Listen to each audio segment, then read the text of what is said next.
Bismillahirrahmanirrahim. Assalamualaikum warahmatullahi wabarakatuh. Alhamdulillahi rabbil alamin. Allahu la ilaha illa huwal hayyul qayyum alladzi 'allamal insana ma lam ya'lam. Kalla innal insana layatgha ar-ra'u istaghna. Asyhadu an la ilaha illallah wahdahu la syarikalah wa asyhadu anna Muhammadan abduhu wa rasuluhu la nabiyya ba'dah. Allahumma shalli ala Muhammad wa ala ali Muhammad. Qala Allah ta'ala fil Qur'anil Karim, a'udzu billahi minasy syaithanir rajim. Bismillahirrahmanirrahim. Ya ayyuhalladzina amanu taqullaha haqqa tuqatih wa la tamutunna illa wa antum muslimun. Wa qala Allah ta'ala qul innal mautal ladzi tafirruna minhu fa innahu mulaqikum thumma turaduna alimil ghaibi wasyahadah wa yunabbiukum bima kuntum ta'malun. Sadaqallahu azim.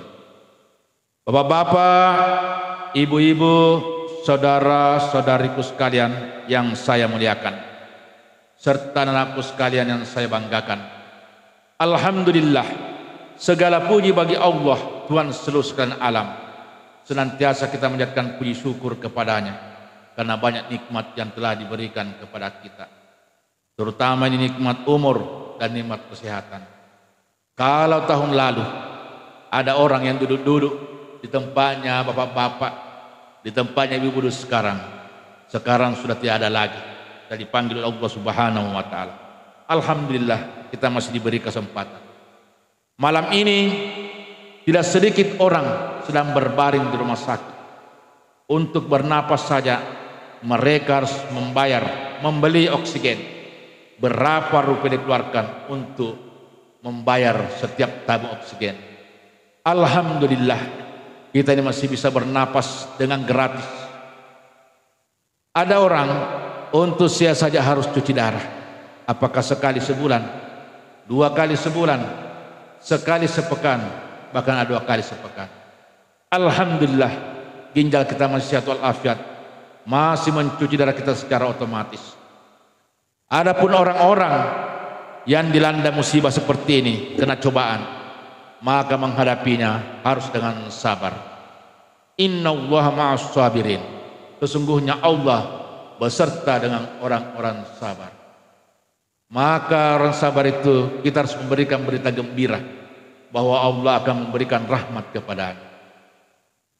Wa basyiris sabirin alladzina idza asabatuhum musibah qalu inna lillahi wa inna ilaihi raji'un.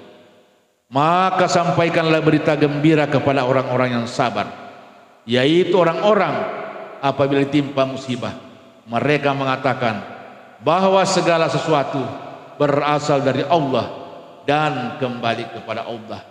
Mereka itulah akan mendapatkan rahmat dari Tuhannya dan mereka akan mendapat petunjuk. Kaum muslimin sidang jamaah tarwih yang dirahmati Allah Subhanahu wa taala. Kita sibuk, pedagang sibuk dengan dagangannya, guru sibuk dengan murid-muridnya, karyawan sibuk dengan pekerjaannya dan lain sebagainya. Tapi sibuk-sibuknya itu suatu ketika pasti akan menuju suatu titik. Itulah titik kita berakhir di dunia ini. Itulah titik maut, titik kematian. Apakah si kaya, si miskin, pejabat rakyat biasa, ilmuwan atau kaum awam, tua atau pemuda, kalau tiba ajal, maka pasti malaikat maut, malaikat Israil akan datang menjemput. Qul innal mautal ladzi tafirruna minhu fa innahu mulaqikum tsumma turaduna alimil ghaibi wasyahadah wa yunabbiukum bima kuntum ta'malun. Surah Al-Jumu'ah. Katakanlah bahwa kematian yang engkau lari daripadanya, maka kematian itu akan menemui kamu, supaya kamu akan dikembalikan kepada Tuhanmu yang Maha mengetahui yang baik dan yang nyata, agar engkau dimintai pertanggungjawaban terhadap apa yang pernah engkau perbuat, pernah engkau kerjakan waktu hidup di dunia. Oleh karena itu, apa yang harus kita bawa sebelum mati? Oleh karena itu di bulan Ramadan ini, mari kita jadikan sebagai bulan tarbiyah, bulan pendidikan, mendidik diri kita untuk senantiasa mempersiapkan diri menuju tempat tersebut. Kalau kita sudah mati, maka yang akan mengantar ke kuburan ada 3. Yang pertama harta kita, yang kedua keluarga kita, yang ketiga amal kita. Harta kita walaupun bertumpuk-tumpuk rumah, berbaris-baris mobil, ada Fortuner, ada Rubicon, ada Alphard, tapi yang ditumpangi tetap mobil ambulans. Yang mengantar juga kita, keluarga kita, istri, anak, saudara, ipar, tetangga, sahabat, teman sejawat. Yang ketiga adalah amal kita. Setelah kita dikubur, dua pulang. Tinggal amal kita yang menemani kita. Oleh karena itu, kalau kita mengantar mayat pergi ke kuburan, ternyata kuburan itu selalu memperingatkan kepada kita. Apa peringatannya? Sebagaimana dalam suatu hadis yang diriwayatkan oleh Imam Tirmizi, kata kubur, wahai manusia, saya ini adalah tempat yang paling sunyi, maka persiapkan diri, bawalah teman untuk menemanimu nanti di sini. Kedua, saya ini adalah tempat gelap gulita, maka bawalah penerang lampu yang akan menerangi kuburmu. Yang ketiga, saya ini adalah tempat tidak ada alas, maka bawalah alas, nanti tempatmu untuk berbaring di dalam kubur. Keempat, saya di tempatnya binatang, ular, kalajengking yang akan mematok, maka bawalah racun. Kelima, saya di tempatnya malaikat mungkar dan nakir akan bertanya, maka persiapkan jawaban untuk memperlancar jawabanmu nanti saat ditanya oleh malaikat mungkar. Oleh karena itu, apa yang harus kita persiapkan untuk 5 pertanyaan tersebut? Yang pertama, kuburan ini adalah tempat yang paling sunyi. Siapa temani kita? Itulah Al-Quran yang senantiasa kita baca. Pada saat kita sudah mati meninggal, maka ada awal pemuda tampan yang menemani kita, duduk di samping mayat. Siapa itu? Itulah Al-Quran yang selalu kita baca. Pada saat kita sholat di kafani, dimandikan, disolati, pemuda tampan tersebut menemani. Masuk dalam kubur, dia juga menemani. Pada saat datang malaikat mungkar dan nakir, bukan mengatakan, wahai pemuda, minggir dari situ, saya ingin bertanya kepada si mayat ini. Apa kata pemuda tersebut? Silahkan laksanakan tugasmu. Saya tak mendampingi sahabatku ini, karena sahabatku ini selalu membaca saya Al-Quran pada siang hari dan malam hari. Maka oleh karena itu, di bulan Ramadan ini senantiasa kita membaca Al-Quran. Alhamdulillah, ibu-ibu sekarang ini bagus, dia punya arisan. Kalau 10 tahun lalu arisannya itu arisan uang, arisan emas. Sekarang arisannya itu odot, one day one juz, 1 hari 1 juz. Jadi kalau 1 bulan 30 juz. Alangkah banyaknya pahalanya ibu-ibu, alangkah banyaknya pahalanya bapak-bapak sekalian yang selalu mengaji. Itu nanti yang akan menemani kita. Membaca 1 huruf itu mendapatkan 1 kebaikan, kata Nabi. 1 kebaikan diganjar dengan 10 pahala. Membaca alif lam mim 3 huruf berarti mendapatkan 30 pahala. Bagaimana kalau kita baca 1 juz, berapa pahala kita dapatkan? Maka biasakan diri terus selalu mengaji, membaca Al-Quran. Setelah itu baca juga artinya, kita camkan. Setelah itu kita mentadaburi, dan setelah itu kita amalkan. Kemudian yang kedua, kata kubur, saya ini adalah tempatnya gelap gulita.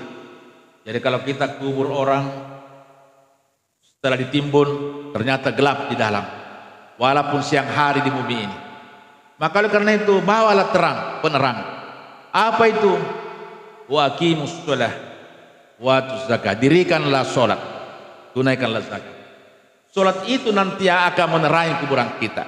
Maka di bulan Ramadan ini Kita harus naik kelas. Kalau sebelum Ramadan kita punya sholat standar-standar saja, hanya mungkin 5 waktu, subuh, duhur, asar, maghrib, dan isya. Maka di bulan Ramadan kita tingkatkan, ditambah lagi sholat-sholat rawatib 12 rakaat, 2 rakaat sebelum subuh, 4 rakaat sebelum zuhur, 2 rakaat setelah zuhur, 2 rakaat setelah maghrib, dan 2 rakaat setelah isya. Jangan lupa sholat sebelum subuh 2 rakaat. Itu pahalanya lebih berat daripada beratnya bumi dunia ini dengan segala isi. Lebih berat. Jadi kalau kita ini di Panakukang, kita memiliki sertifikat seluruh tanah yang ada di Panakukang milik kita, termasuk MP Mall. Alangkah kekayaannya kita. Tapi itu kecil dibanding pahala kita dapatkan sholat sunat sebelum subuh. Maka inilah nanti yang akan menerangi kuburan kita. Tambah lagi sholat-sholat duha, ibu-ibu sekalian. Sekarang ini kita sholat tarwih 8 rakaat, tambah 3 rakaat witir. Maka setelah Ramadan kita lanjut lagi sholat tengah malam. Setelah sholat isya kita lanjutkan sholat lail, qiyamul lail 8 rakaat ditambah 3 rakaat. Apakah sebelum tidur atau tidur dulu baru bangun? Kemudian sholat duha 2 rakaat, 4 rakaat, 6 rakaat, bisa sampai 12 rakaat. Kemudian ibu berdoa, karena sholat duha ini adalah merupakan pintu-pintu datangnya rezeki. Maka disitulah kita berdoa, ibu-ibu terutama bapak, ya Allah, berikanlah kami rezeki. Kalau rezekiku masih di atas langit, maka turunkanlah. Kalau rezekiku ada di dalam laut, maka munculkanlah. Kalau rezekiku dekat jauh, maka dekatkanlah. Kalau rezekiku sedikit, maka perbanyaklah. Kalau rezekiku banyak, maka berikanlah berkah. Oleh karena itu lebih baik kita mendapatkan rezeki yang banyak dan berkah daripada rezeki sedikit dan tidak berkah. Itulah. Maka jangan sekali-kali meninggalkan kita punya sholat. Oleh karena itu setelah Ramadan ini kita naik kelas. Sholat kita itu lebih banyak lagi dibanding dengan tahun-tahun yang lalu. Kemudian yang ketiga, kata kubur saya ini tempat tidak ada alas, maka persiapkan dirimu untuk membawa alas. Apa itu? Itulah amal soleh kita. Alhamdulillah tadi panitia mengumumkan banyak sumbangan ibu-ibu, bapak-bapak membawa takjil, membawa makanan untuk berbuka orang. Kata Nabi, barang siapa yang memberi makan orang yang berpuasa, maka dia akan mendapatkan pahala sama dengan pahalanya orang yang berpuasa. Jadi ibu tadi kalau 50 orang tadi berbuka di sini, maka ibu akan mendapatkan pahala sama dengan pahalanya 50 orang tersebut, tanpa mengurangi pahalanya 50 orang tersebut. Bayangkan orang-orang yang membelanjakan hartanya menurut surah Ali Imran itu sama dengan mendapatkan 700 kali pahalanya. Kalau dia membawa kue saja 1.000 rupiah harganya, diganjar oleh Allah 700 kali, maka itu pahalanya 700.000. Apalagi bulan Ramadan ini dikali 10 lagi, maka menjadi 7 juta. Apalagi kalau ibu dapat bawa nasi dos sebanyak 250 dos selama Ramadan ini, dikali 20.000 menjadi 1 juta. 1 juta dikali 7.000, berapa kita dapatkan? 7 miliar. Alangkah banyaknya pahalanya. Itulah maha pengasih dan maha penyayangnya Allah subhanahu wa ta'ala, maha pemurah kepada hambanya, dilipat gandakan di bulan Ramadan ini. Oleh karena itu kesempatan di bulan Ramadan ini untuk beramal saleh, berinfak, bersedekah. Karena kenapa? Karena pada saat orang sakaratul maut, maka harta yang kita miliki itu akan pindah tangan. Paling tidak pindah ke ahli waris kita. Rumah banyak, ruko banyak, mobil banyak, kita miliki hanya sampai umur kita. Syukur-syukurlah umur kita sampai 70 tahun, kita hanya pegang sampai umur 70. Setelah sakaratul maut, maka pindah tangan ke ahli waris. Kalau tidak mungkin ke bank kalau ada kreditnya. Maka orang sakaratul maut menyesal, baru mau bersedekah, baru mau berinfak. Sebagaimana berita firman Allah di dalam surah Al-Munafiqun, wa anfiqu mimma razaqnakum min qabli ayyati ahadakum maut fa yaqulu rabbi lalu ahtarni ajalin qarib wa saddaqa wa kum minas sholihin. Maka berinfaklah kamu sebelum ajal mendatangi salah seorang di antara kamu. Kemudian kau mengatakan, ya Tuhanku, tundalah kematianku agar aku dapat bersedekah, agar aku dapat beramal soleh. Maka Allah menjawab, sekali-kali tidak. Kalau ajal sudah sampai, tidak bisa ditambah, tidak bisa dikurangi. Kalau ajal sudah sampai, tidak bisa dimajukan dan tidak bisa dimundurkan. Oleh karena itu, kesempatan sekarang untuk selalu berinfak dan bersedekah. Kemudian yang keempat, kata kubur, saya inilah tempatnya binatang yang akan mematuk ular. Maka bawalah racun untuk meracuni ular-ular tersebut. Apa itu? Senantiasa kita selalu membaca Bismillahirrahmanirrahim. Oleh karena itu bapak-bapak, ibu sekalian, setiap memulai sesuatu pekerjaan, baca bismillah. Mau makan, baca bismillah. Mau bekerja, baca bismillah. Ibu mau masak, baca bismillah. Jangan lupakan. Itu nanti akan menjadi racun bagi ular tersebut. Kemudian yang kelima, saya di tempatnya malaikat mungkar dan nakir akan bertanya. Pas nanti mungkar bertanya, Mar rabbuka? Siapa Tuhanmu? Man nabiyuka? Siapa nabimu? Kalau tidak pernah di dunia ini latihan, maka sulit untuk menjawab. Kalau tidak mampu menjawab, pasti akan dipalu-palui, dipukul oleh mungkar. Maka untuk mengantisipasi ini, maka selalu kita bersikir mengucapkan La ilaha illallah Muhammadar Rasulullah. Maka karena itu bapak-bapak sekalian, habis sholat jangan langsung berdiri, ikut Pak Imam. Makanya Pak Imam itu selalu bersikir mengucapkan La ilaha illallah. Selalu baca itu.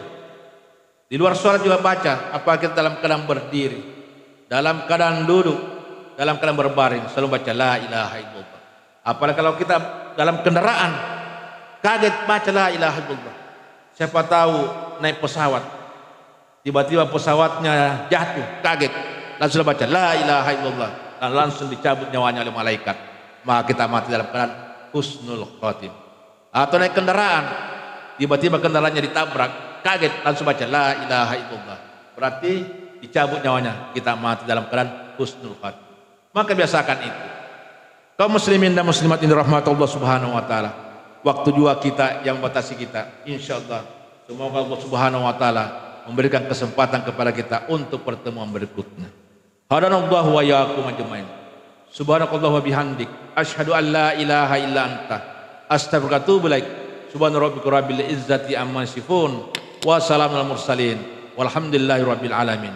Wassalamualaikum warahmatullahi wabarakatuh. Dipersembahkan oleh Yayasan Haji Muhammad Cengho Sulsel dan Takmir Masjid Muhammad Cengho Goa.